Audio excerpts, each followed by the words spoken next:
सुप्रभात बच्चों, आप सभी को आज की हिंदी कक्षा में हार्दिक स्वागत है। तो बच्चों, हमने पिछले दिनों में एक कविता पढ़ी थी, है ना। कविता का नाम क्या है? पड़कू की सूझ, है ना। रामधारी सिंह दिनकर जी के द्वारा लिखी गई कविता है पड़कू की सूझ। तो चलिए आज हम उसके अभ्यास भाग की ओर बढ़ते हैं। तो जल्दी से अपना टेक्स्ट बुक निकालिए और पाठ से भाषा भाग निकालें और उनके प्रश्नोत्तरों को देखते हैं। तो देखिए, यहाँ पर आपके लिए कुछ शब्द दिया गया है। अर्थ शब्द का मीनिंग है क्या है? एक मीनिंग है मतलब और दूसरा मीनिंग है धन, है ना। वर्ड है अर्थ और एक मीनिंग है मतलब और मतलब मीनिंग धन मतलब क्या है? मनी। तो उसी प्रकार इन शब्दों के अलग अलग मीनिंग आपको लिखना है। शब्द एक है लेकिन उनका मीनिंग क्या है? एक ही शब्द के लिए दो या दो से अधिक मीनिंग होता है। तो भेद, यंत्र, जान, पानी, हार, यह सारे शब्द हम दो तीन मीनिंग्स में हम प्रयोग करते हैं। तो देखते हैं, भेद का एक अर्थ होता है प्रकार यानी टाइप्स, और दूसरा अर्थ होता है रहस्य। एक अर्थ है प्रकार और दूसरा अर्थ है रहस्य। और दूसरा वर्ड है जान यानी एक अर्थ है प्राण यानी हमारा जीवन, प्राण। और दूसरा है एक क्रिया, जानना एक क्रिया का एक रूप है। जानना एक क्रिया है, एक वर्ब है, उसका एक दूसरा रूप के रूप में भी जान शब्द का प्रयोग करता है। और तीसरा वर्ड देखिए, हार का भी दो अर्थ होता है। एक अर्थ है पराजय मतलब फेलियर, पराजय का अर्थ होता है फेलियर। और दूसरा है माला, जो हम गले में पहनते हैं उसे हम माला कहते हैं, हार, है ना। और चौथा वर्ड है यंत्र यानी एक मीनिंग है मशीन और दूसरा है तांत्रिक अरेखा। ये जो एलस जैसे हम गले में पहनते हैं ना, तांत्रिक अरेखा, उसे कहते हैं यंत्र। और तीसरा वर्ड है पानी। हमारे बहुत ही फेमिलियर वर्ड है पानी के लिए कॉमनली हम यूज़ करते हैं शब्द कैसा? जल के रूप में, वाटर के रूप में। और उसके दो और अन्य भी रूप हैं, अन्य अर्थ हैं। एक है सम्मान यानी रेस्पेक्ट और दूसरा है चमक यानी गिल्टरिंग। ओके, तो देखिए इन शब्दों के एक से अधिक मीनिंग होता है, दो या तीन अर्थ होते हैं, है ना। तो इस प्रकार इस तरह के शब्दों को हम कहते हैं अनेकार्थी शब्द। अनेक मतलब एक से अधिक, अनेकार्थी शब्द। उसकी परिभाषा देखिए, जिन शब्दों के एक से अधिक अर्थ होता है उन्हें अनेकार्थी शब्द कहते हैं। वैसा शब्द देखो, यहाँ पर भेद शब्द है और उसका दो भिन्न अर्थ है ना, अलग अलग अर्थ है। एक अर्थ है प्रकार और दूसरा अर्थ है रहस्य। इस तरह दो से अधिक अनेक अर्थ होता है, उन शब्दों को हम कहेंगे अनेकार्थी शब्द। तो डेफिनेशन एक बार फिर से पढ़ें। जिन शब्दों के एक से अधिक अर्थ होता है उन्हें अनेकार्थी शब्द कहते हैं। तो आपको उसे अपने नोटबुक में लिखना है। आपका अगला प्रश्न है, पढ़िए, समझिए और लिखिए। आपको पहले वाचन करना है और फिर समझना है, अंडरस्टैंड करना है, फिर यहाँ पर लिखना है। तो देखिए क्या है, कोल्हू का बेल।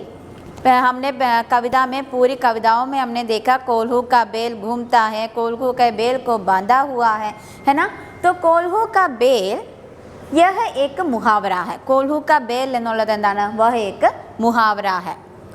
इसका प्रयोग ऐसे व्यक्ति के लिए किया जाता है जो कड़ी मेहनत करता है। कड़ी मेहनत करना मतलब कठिन परिश्रम करना। दोस्त who are is very hard working person के लिए हम क्या करते हैं? कोल्हू का बेल मुहावरे का प्रयोग करते हैं। ओके, या जिससे कड़ी मेहनत करवाई जाती है। बेल खुद मेहनत नहीं करता, हम उससे मेहनत करवाती हैं। एक बाहरी फोर्स से हम मेहनत करवाती हैं, है ना। तो या तो मेहनत खुद करता है या फिर दूसरे के द्वारा हम मेहनत करवाता है। इस तरह के लिए हम प्रोवर्ब क्या है?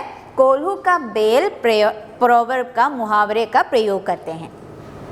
ठीक इसी प्रकार मेहनत और कोशिश से जुड़े कुछ रोचक मुहावरे दिए गए हैं। यहाँ पर क्या है, 3 मुहावरे दिया गया है और इसका भी मीनिंग क्या आता है, कड़ी मेहनत करना, कठिन परिश्रम करना या बहुत मेहनत करना। ये सेम अर्थ आने वाले 3 मुहावरे हैं और आपको इसका प्रयोग अपने वाक्य में करना होगा। इस मुहावरे का वाक्य में सेंटेंस मेकिंग है, मुहावरे का क्या करना है, सेंटेंस मेक करना है।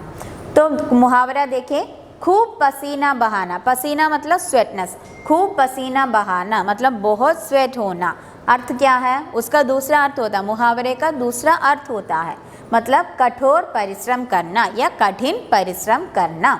उससे आपको वाक्य बनाना है। कैसे वाक्य बना सकते हैं, हाँ, मैं खूब पसीना बहाकर एक घर बनाया, है ना, वैसे हम वाक्य बना सकते हैं। दूसरा मुहावरा, दिन रात दिन एक करना, इसे दिन रात एक करना भी कह सकते हैं, रात दिन एक करना भी कह सकते हैं। रात दिन एक करना मतलब कड़ी मेहनत करना या कठिन परिश्रम करना। तो उससे क्या होगा, हाँ, रात दिन मेहनत करके क्या है, खिलाड़ियों को जिताया, खेल में खिलाड़ियों को जिताने के लिए रात दिन मैंने मेहनत किया, अलिंग नेता ने मेहनत किया। एडी चोटी का जोर लगाना मतलब क्या है, एडी चोटी, एडी का अर्थ होता है हमारे पाँव के ये जो फीट होता है उसे हम एडी चोटी कहते हैं, पाँव को एडी चोटी कहते हैं। का जोर लगाना मतलब गिव प्रेशर, जोर लगाना मतलब बहुत प्रयास करना, बहुत कठिन परिश्रम करना।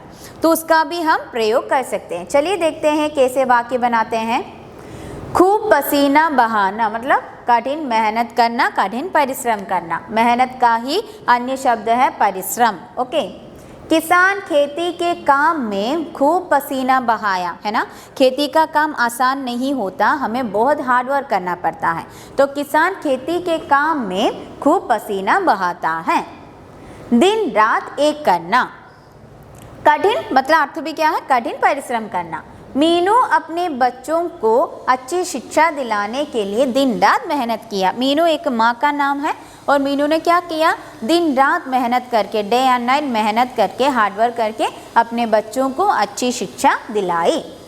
एड़ी चोटी का जोर लगाना मतलब कठिन परिश्रम करना। खेल जीतने के लिए खिलाड़ियों ने एड़ी चोटी का जोर लगाया। तो मैदान में खिलाड़ियाँ क्या करते हैं, बहुत मेहनत करते हैं ना, अपने टीम को जिताने के लिए बहुत मेहनत करते हैं। तो मैदान में खिलाड़ियों ने एड़ी चोटी का जोर लगाकर अपने टीम को जिताया। तो यही वाक्य आपको नहीं लिखना है, आप खुद अपने तरह के भी वाक्य सेंटेंस लिख सकते हैं। तो आगे देखिए, आपके लिए अगला प्रश्न है, तीसरा प्रश्न, समझिए और लिखिए। Read and understand and right. सीखा बैल को रखा इसने, निश्चय कोई डब है। हमारी कविता की एक पंक्ति है, सीखा बैल को रखा इसने, निश्चय कोई डब है। ये पोएटिक तरीके से लिखी गई पंक्ति है। आपको इसे क्या करना है, नॉर्मल सेंटेंस में लिखना होगा। यहाँ वाक्य की शुरुआत क्रिया शब्द से हो जाती हो रही है। क्रिया शब्द वर्ब से शुरू किया गया है। सिखाना मतलब टीच क्या है, एक वर्ब है, एक क्रिया है। तो यहाँ वाक्य क्रिया शब्द से शुरू किया गया है, जबकि इससे हम सामान्य वाक्य में इस तरह लिखते हैं। हम नॉर्मल सेंटेंस में कैसे लिखेंगे, इसने बैल को निश्चय कोई डब सिखा रखा है ना। हमारे वाक्य हिंदी में वाक्य की कंस्ट्रक्शन ऐसा होता है, कर्ता, कर्म और क्रिया। कर्ता जो प्रवृत्ति करता है वह पहले आएंगे, जो क्या प्रवृत्ति कर रहा है, कर्म कौन सी प्रवृत्ति कर रहा है वो मिडिल में आएंगे, और प्रवृत्ति क्रिया क्या है अंत में आएंगे। तो यह लेकिन पोएटिक लाइन में क्रिया सबसे पहले आया हुआ है, उसे हमें क्या है नॉर्मल सेंटेंस में सामान्य वाक्य में लिखना है। तो पहले क्या लिखेंगे, इसने बैल को निश्चय ही कोई डब सिखा रखा है। उसी प्रकार आपको इन पंक्तियों को सही करके लिखना होगा। रहता है घूमता, खड़ा हो या पागुर करता है। तो यहाँ पर भी रहना क्या है, एक क्रिया है, उसे हमें अंत में करना होगा। हाँ, जब बजती नहीं दौड़ कर तनिक पूंछ धरता हूँ। तो यहाँ दौड़ना, बजती नहीं, बजना एक क्रिया है, वो भी यहाँ पर पहले आया हुआ है। बैल घूमता है कोल्हू में, कैसे बिना चलाए। बैल घूमना, घूमना क्या है, एक क्रिया है ना, तो वो भी क्या है, मिडिल में या शुरुआत में आ गया है। मगर बूंद भर तेल सांझ तक भी क्या तुम पाओगे। यहाँ पर बैल हमारा नहीं अभी तक मंदिर पर पाया है। तो इन पंक्तियों को आपको नॉर्मल सेंटेंस में लिखना है। चलिए देखते हैं कैसे लिखता है। क्या पता वह घूमता रहता है या खड़ा होकर पागुर करता है। तो पंक्ति कैसा है, रहता है घूमता, खड़ा हो या पागुर करता हो। तो हमें लिखना है क्या पता, क्या पता यह बैल घूमता है, रहता है या पागुर करता है। देखो, क्या पता वह घूमता रहता है या खड़ा होकर पागुर करता है। दूसरा वाक्य, हाँ जब बजती नहीं दौड़ कर तनिक पूंछ धरता हूँ। उसे हम कैसे लिखेंगे, हाँ जब नहीं बजती, बजती नहीं उसे हम उल्टा करेंगे, नहीं बजती है तो दौड़ कर तनिक पूंछ पकड़ लेता हूँ। धरना मतलब उसका होता है रगड़ना, है ना, पूंछ पकड़ लेता हूँ। तीसरा, बैल घूमता है कोल्हू में, कैसे बिना चलाए। तो उसे कैसे लिखेंगे, बिना के, कोल्हू में कैसे बिना चलाए बैल घूमता है। और ये दोनों वाक्य को, सेंटेंस को आपको खुद लिखना होगा, ये दोनों। मगर बूंद भर तेल सांझ तक भी क्या तुम पाओगे, इसे आपको खुद लिखना है। बैल हमारा नहीं अभी तक मंदिर पर पाया है। तो उसे कैसे लिखेंगे, हमारा बैल अभी तक मंदिर नहीं पर पाया है। मगर बूंद भर तेल सांझ तक भी क्या तुम पाओगे, क्या तुम सांझ तक एक बूंद तेल भी पा पाओगे। तो इस तरह आपको खुद लिखना होगा। और आपके लिए गृह कार्य है, पाठ्य पुस्तक के प्रश्न नंबर 4 को हमने यहाँ पर डिस्कस नहीं किया है। वो प्रश्न यह है कि कविता की कुछ पंक्तियाँ वहाँ दी गई हैं और उसमें स्पेलिंग मिस्टेक्स हैं, तो आपको उस मिस्टेक्स को सुधार कर खुद लिखना होगा और उन पंक्तियों को कंठस्थ करना होगा। कंठस्थ करना मतलब बाय हार्ट करना, आपको बिना देखे उन कविताओं को याद करना है, कविता की पंक्तियों को याद करना है। तो चलिए आप कविता को पूरी तरह से अच्छी तरह से याद कीजिए, गृह कार्य करें और हम अगली कक्षा में मिलेंगे। धन्यवाद।